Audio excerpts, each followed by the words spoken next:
You're listening to the Turn Autism Around podcast, episode number 179. Today, Kelsey and I are doing a show on the top 5 questions we get regarding sleep. We are talking about chapter 11 of my book, Turn Autism Around. We're talking about a free sleep guide at marybarbera.com/sleep.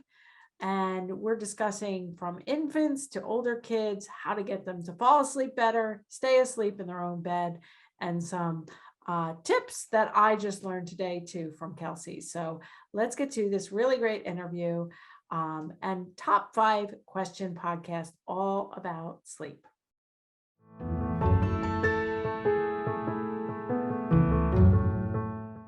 Okay, Kelsey. So we are talking all about sleep today. Thank you for joining me again.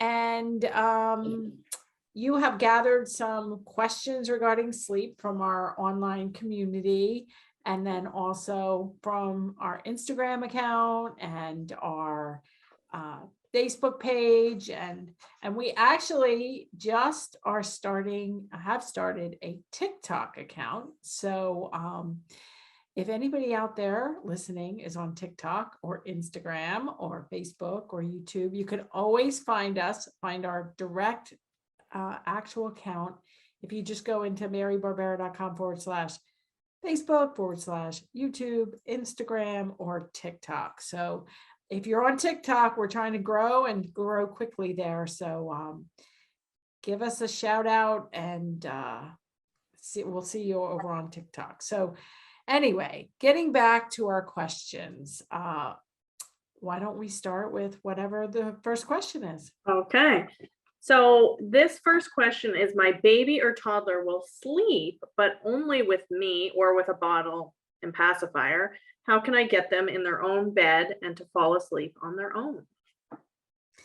Okay, so for those of you that have been listening to me for a while, you know my first book, The Verbal Behavior Approach, has zero information about sleep. And because I had no idea what I was doing with sleep until after my first book was published in 2007.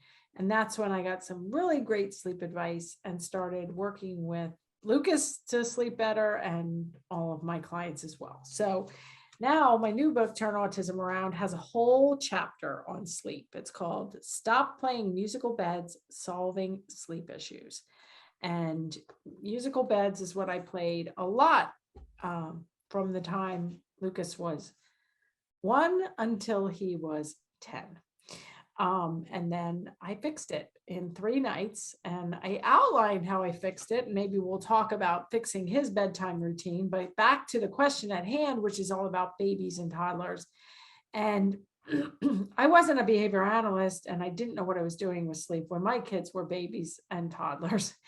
But now seeing my online participants, having clients, and having people I work with and interact with having babies, I see a lot of people struggling with babies and toddlers, whether they have autism or not, whether they have delays or not. Some kids are used to falling asleep while they're breastfeeding or while they're being bottle fed, or they're used to falling asleep with a pacifier. And so then, or they're used to falling asleep being held and rocked, and then you put them down, or you tiptoe up the steps and then you put them down and then they cry.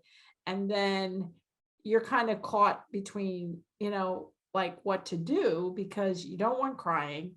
And I will say, first and foremost, I am not a proponent of cry it out. I don't want kids crying. I don't want kids crying during the day, and I don't want kids crying at night. You might have a little bit of crying though, here and there, as you are getting your child to get used to sleeping on their own, but it never involves even several minutes of crying, or certainly not cry it out, go in and 45 minutes later. I do not agree with that. And I will also say that all of this information is for informational purposes only. And, you have your personal preferences, you have your culture, you have, some people in different cultures sleep as a family until the kids are older. This is only if you want to get your child sleeping in their crib or their toddler bed alone through the night. So the first step is you have to assess what's going on. Is your child having problems falling asleep? Are they taking naps? Are they waking up frequently through the night? Are they only 4 months old or 5 months old, and it's natural for them to wake up a time or two to feed? And there is also a thing called, nighttime sleep scheduling, sleep training for babies. And I learned a little bit about that recently. And one of the experts in this is a nurse, a pediatric nurse, and she has the Instagram site. What is it called? Taking Care of Babies. Yeah, on Instagram. I blanked. So it's Taking Cara Babies, but Cara is spelled C-A-R-A. So Taking Cara Babies. And she has millions of followers and really good advice for how to teach babies to sleep in their own bed, in their own crib. Her recommendation is not to start sleep training until at least 4 months of age. Anywhere between 4 months and 8 months of age is ideal, but her and I agree that it's never too late to start helping your child learn how to sleep on their own. So part of it is assessment, which is the first step of the Turn Autism Around approach. We need to assess, and in my book, in chapter 11, and in the free book resources at turnautismaround.com, we have a sleep assessment. So how much total sleep does your child get on average? Obviously, a tiny little 4-month-old baby needs a whole lot more sleep than a 3-year-old. So knowing what the norms are, that babies, how many naps should they be taking? How long should they be up? How many times should they be feeding? And I don't have that information off the top of my head. I don't need that information because I don't have any babies in my life that I'm responsible for. But, seeing what your assessment is showing versus what is the normal or the range of normal, and then deciding, okay, what do I want to do about it? Also, part of the assessment is making sure the room is safe. The furniture won't tip over. In my safety podcast and bonus video and chapter on safety in my book, I talk about, heavy furniture, kids can climb up and they can get crushed by that. Blinds with strings are a problem. Even little Chino that I've talked about in many podcasts, and I have a podcast with his mom. He was in his room, and he was less than 3, and he managed to open up a second floor window, throw all his clothes out on the roof, and close the window. He could have thrown his body out the window too. And I have heard of kids and know kids that have gone out on the roofs. So we want to make sure, if we are trying to provide sleep training, provide kids alone in their bedrooms, we want to make sure that they're safe there, that it's not going to result into a dangerous situation. And naps are really super important too, to assess. Where are they napping? How long are they napping? How late are they napping? One of my strategies is the naps need to stop by 3 p.m. Otherwise, especially if you're trying to get your child to sleep at 7 or 8 at night, napping until 5 is really gonna, be a problem usually. And then what does your bedtime routine look like?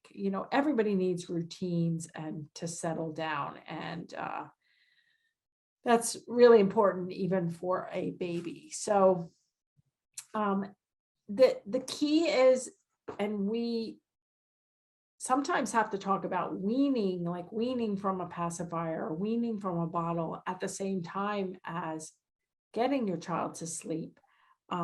Because a lot of times, if I'm sleeping and I'm used to sucking on a pacifier to fall asleep, and then I fall asleep and the pacifier flies off the crib, then I'm going to cry, to get that pacifier back in. Well, it's very disruptive, not only to the baby, but to the parent. to not be able to kind of soothe themselves and put themselves back to sleep, which is what we want. So one of the keys, especially when feeding a baby, we're talking about babies for this question, is not to feed them to the point where they're knocked out.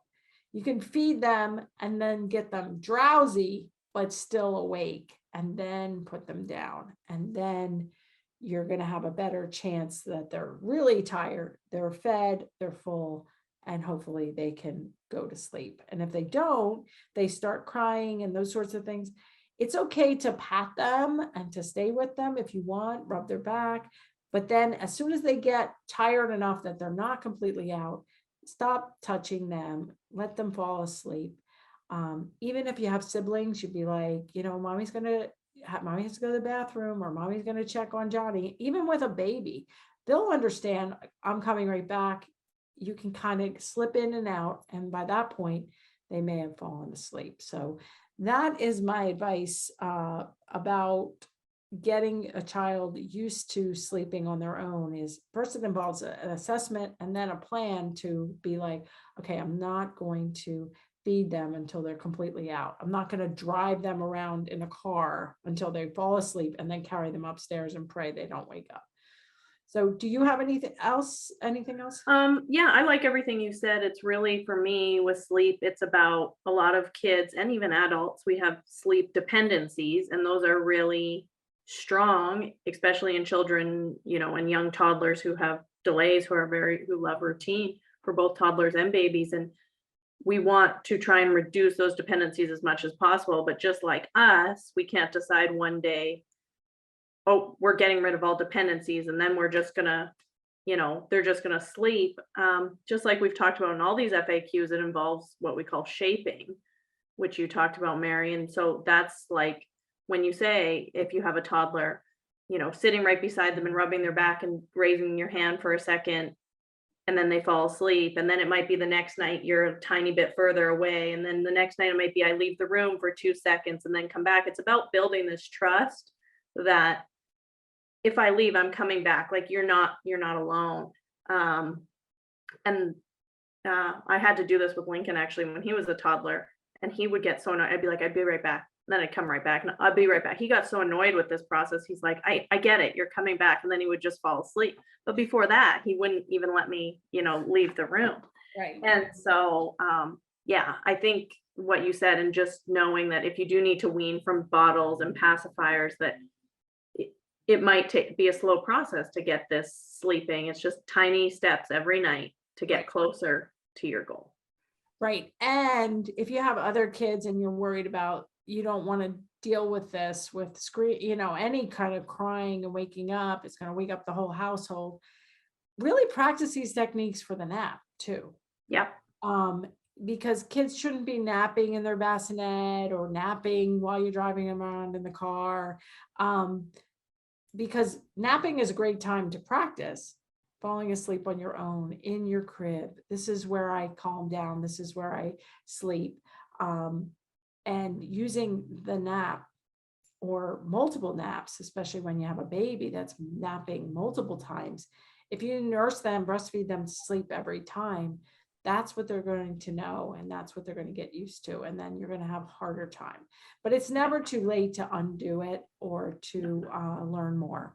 And we can post taking care of babies Instagram into our show notes for this one. Yeah. Yeah, so that would be my main. There was one more thing I wanted to say quick about it, and that was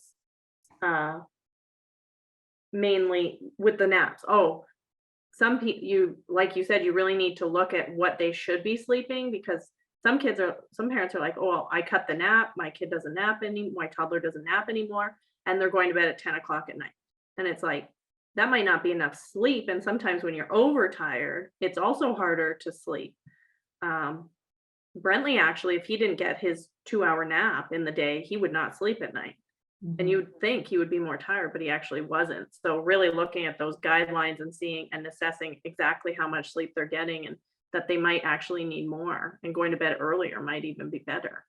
And keeping your schedule pretty much the same. So You're not going to be able to like sleep in on the weekends or keep them up till midnight because you want to, like Yeah. if you can keep the schedule as similar as possible, that will really help. Yeah. I didn't do any of these. My sleep, my two boys was like a nightmare. So I hear you if you're like, no, Mary, I can't do it. I understand, but it will like make your life so much better. Yes. So the next question is, my child or toddler takes a long time to fall asleep. They talk to themselves, laugh, etc. What can I do? Yeah, so everything starts with an assessment. So I would look at, they're obviously not tired enough if they're just laying there. So I would look at their naps, make sure they're ending, make sure they're not too long, make sure they're ending by 3 if possible. Make sure the room is really safe. And, it's okay for kids to kind of babble, stim, laugh, you know, a lot of people don't fall asleep right when their head hits the pillow. I mean, it would be more ideal, but one thing is for sure, you have to keep the room safe. Now, if they are playing with like toys and books and that sort of thing, you might want to look at like getting rid of the fun stuff from their bedroom so that it is just a quiet, calm place that there isn't much to do besides being in bed. And then the other thing is, you know, like I said, it's kind of fine if, as long as they're not hurting anything or making a complete mess or getting into any dangerous situation. But at the same time, that you're trying to figure out how you can get them more tired so that they fall asleep quicker. Like if I were putting a 3-year-old to bed and I wanted their bedtime to be 7 o'clock and they weren't falling to sleep until 9, I would probably push it back to 8 or 8:30 so that the routine involves sleep. And then the other thing is some kids, especially kids on the spectrum, um, don't have enough serotonin in their body, and they have difficulty falling asleep. And so when we went to Children's Hospital in Philadelphia with Dr. James Copeland, who we did a podcast with, we can link that in the show notes. One of Lucas's problems was sleep, actually, and falling asleep and staying asleep. And even back then, this is 1999, so a long time ago, Dr. Copeland did say that we could look into giving melatonin. And I know Dr. Cheryl Tierney, who's recently been on the show, she was on the show twice now. She's a developmental pediatrician, and I know she has. It's not really prescribed because it's an over-the-counter supplement called melatonin.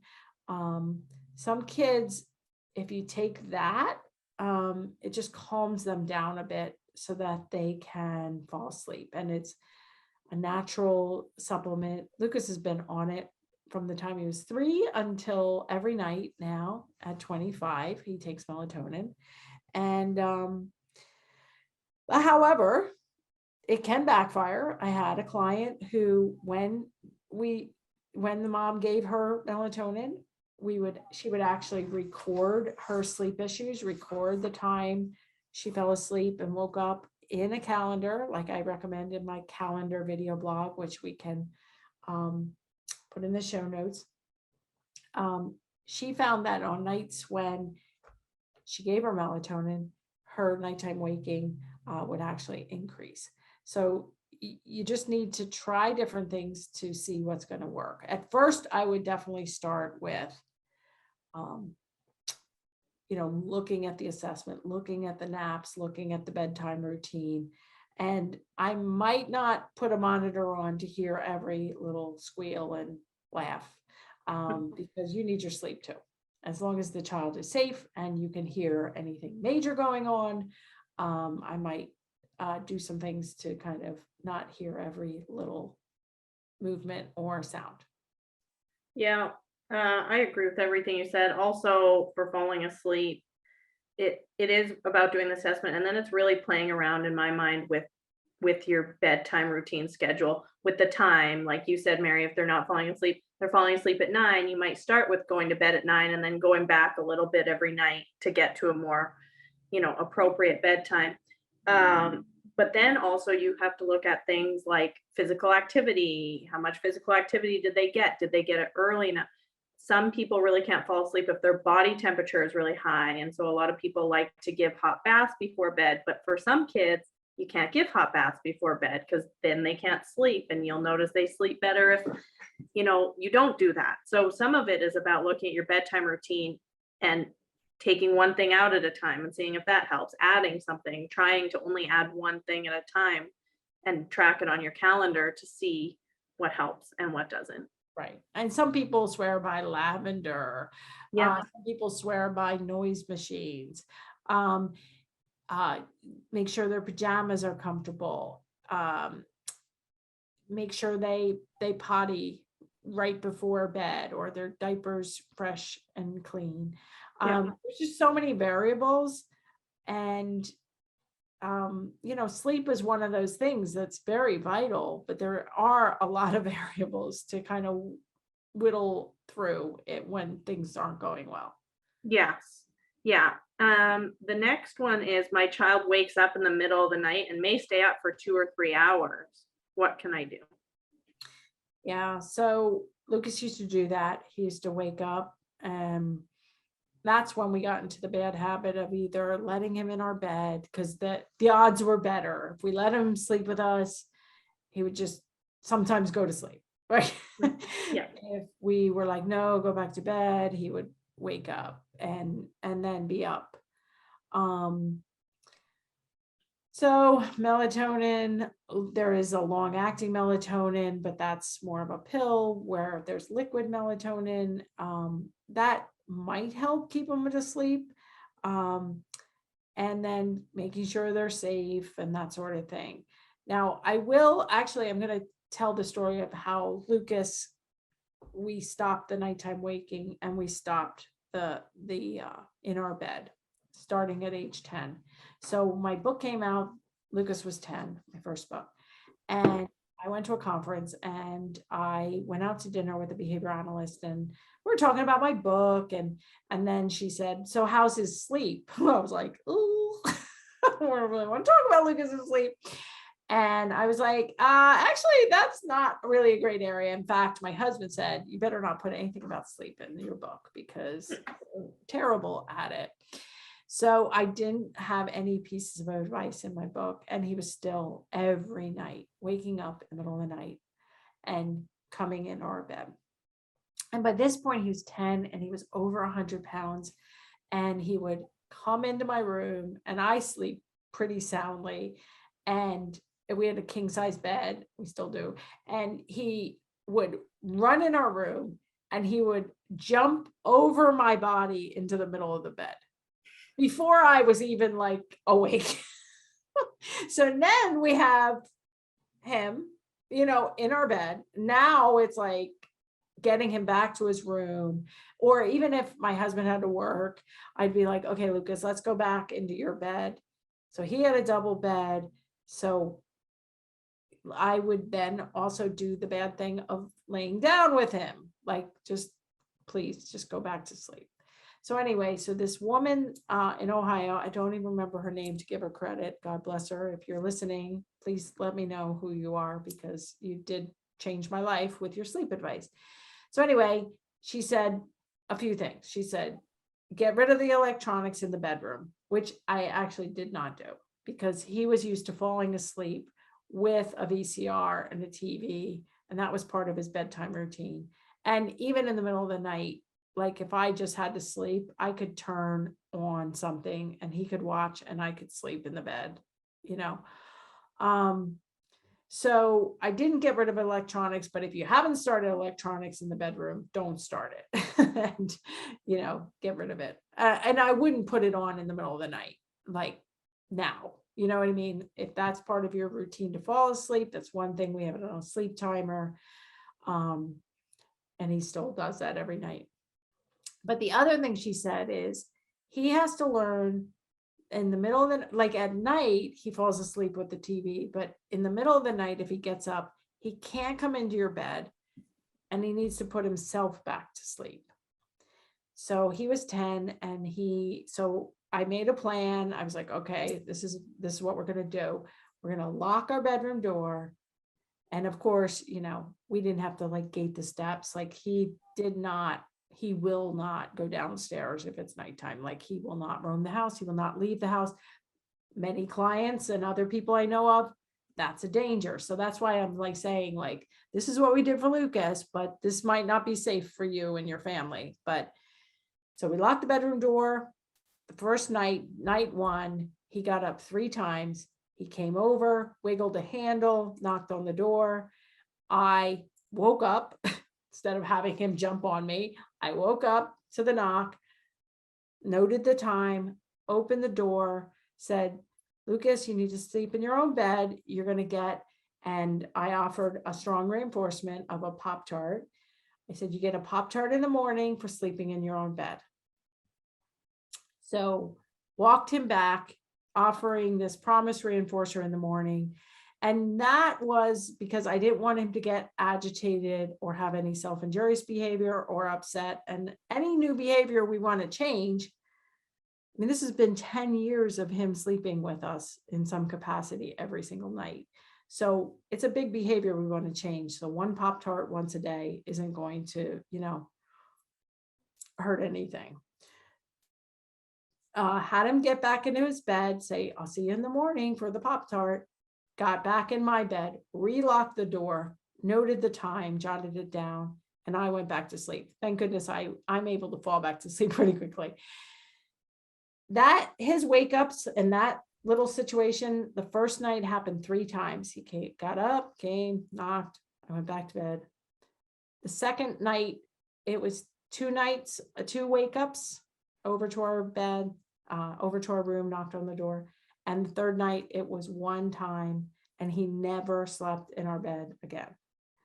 So 10 years of musical beds was solved with that little, with those really tweaks. And for us, that was life-changing. Now, if you have a 2-year-old, if you have a baby, obviously you can't do that. If you have a child who will leave the house, you're not going to, but you have to think gates, you have to think alarms, you have to think, the idea, I worked with a family that had like a 24-year-old and they were still like sleeping in her room every night because they were afraid she would leave the house. And it's like, it's not healthy for anybody to have that kind of dependence. Yeah. So that was a long answer, but Lucas is a great sleeper now. He takes melatonin. He sleeps well. He will get up in the middle of the night, might go to the bathroom. He'll go right back to his bed. I have no fear that he's going to leave the house or even go downstairs until somebody, lets him know that it's morning and he can. Yeah. Brentley goes through phases where he wakes in the middle of the night and will stay up. And Lincoln used to be a really, really, really bad sleeper. And the one thing I'll say that you didn't touch on is I would definitely go to a doctor and make sure you have up-to-date blood work. Lincoln was actually super iron deficient. And once we fixed that, he wasn't waking anymore. So we also have to look at biological reasons. It's hard to sleep. Magnesium, a lot of people are deficient in magnesium.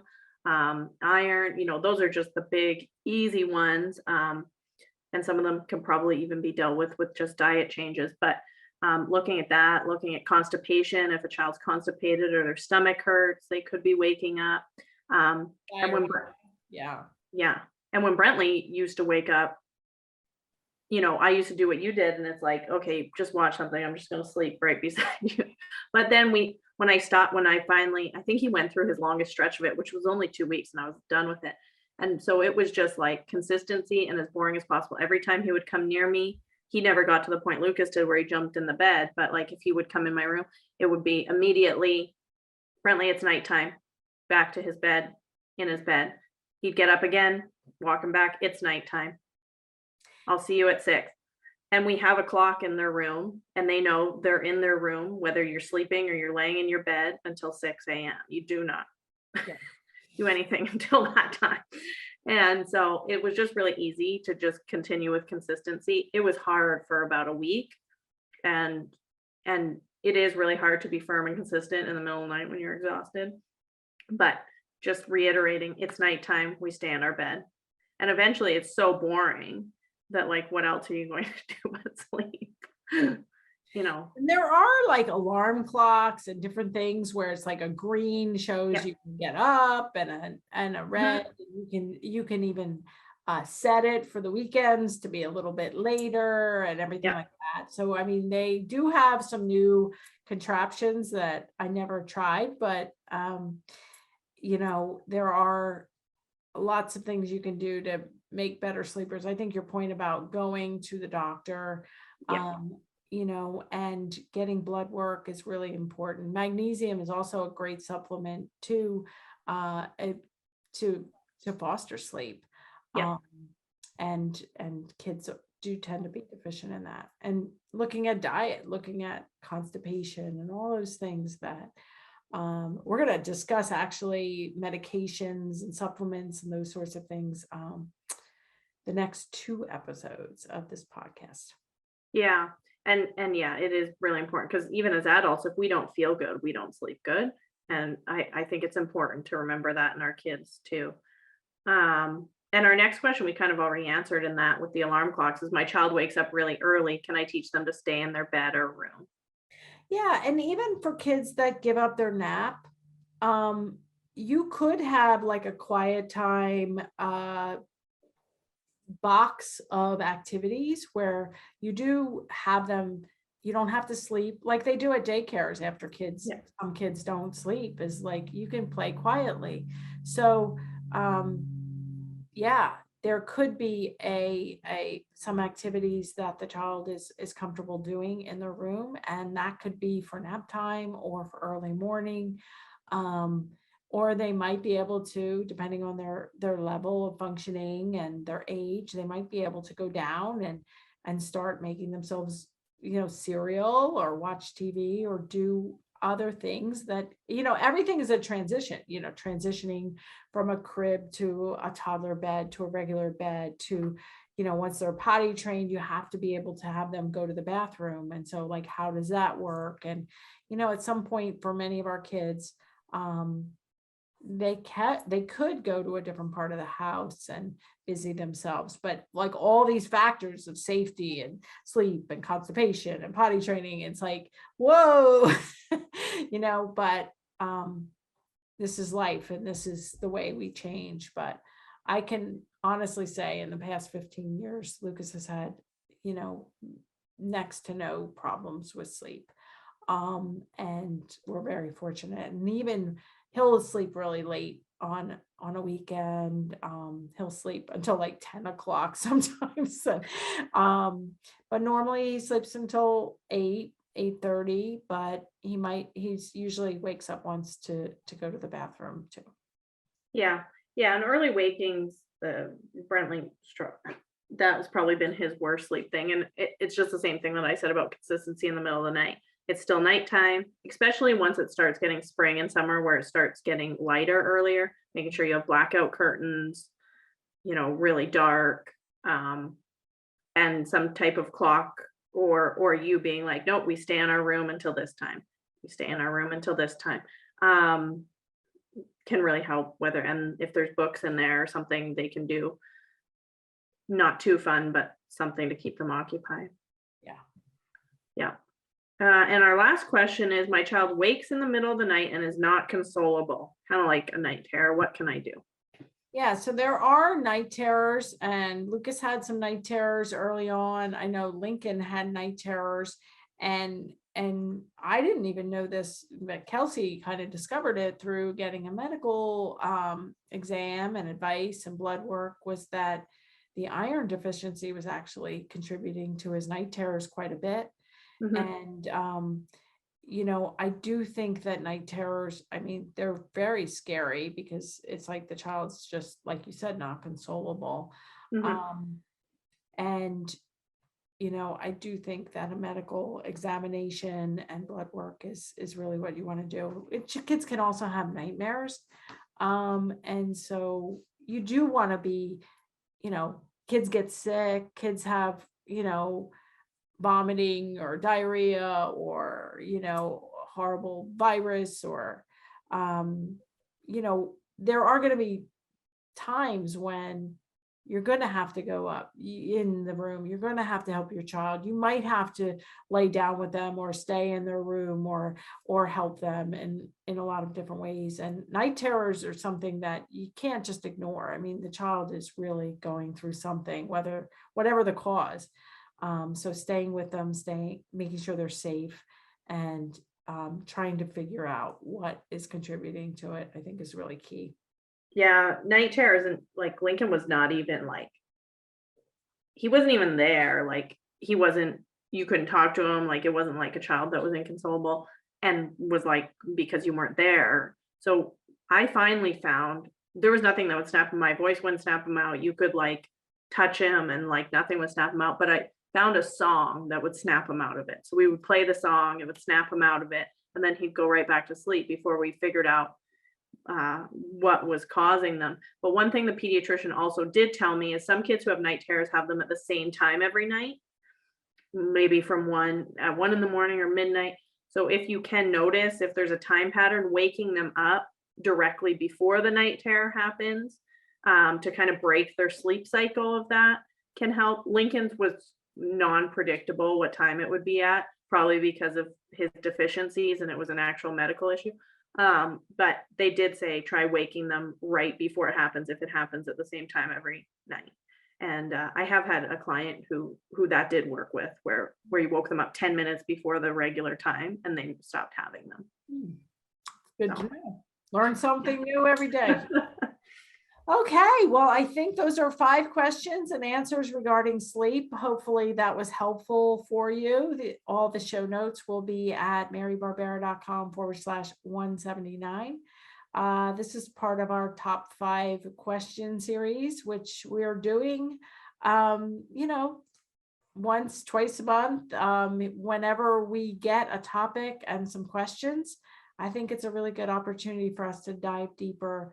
And I think hopefully it's helpful to both parents and professionals. So if it is, we would love it if you would go on Apple Podcasts or wherever you're listening, leave us a review and a rating. Let us know. Email us back through our emails. Just hit reply. Let us know if something's super helpful. We all love positive reinforcement. It keeps us going, and it also helps us know what's resonating with you and what's not. So keep us posted. Good luck. We do also have a sleep guide, and that is available at marybarbera.com/sleep. So you may want to check that out. Also chapter 12. Let me just double check. Chapter 11. Okay, I was close. Chapter 11 of my new book on sleep as well. Okay, so hope you enjoyed it. Catch you next time. Thanks a lot for joining us, Kelsey. You were had very valuable feedback for us. Thanks.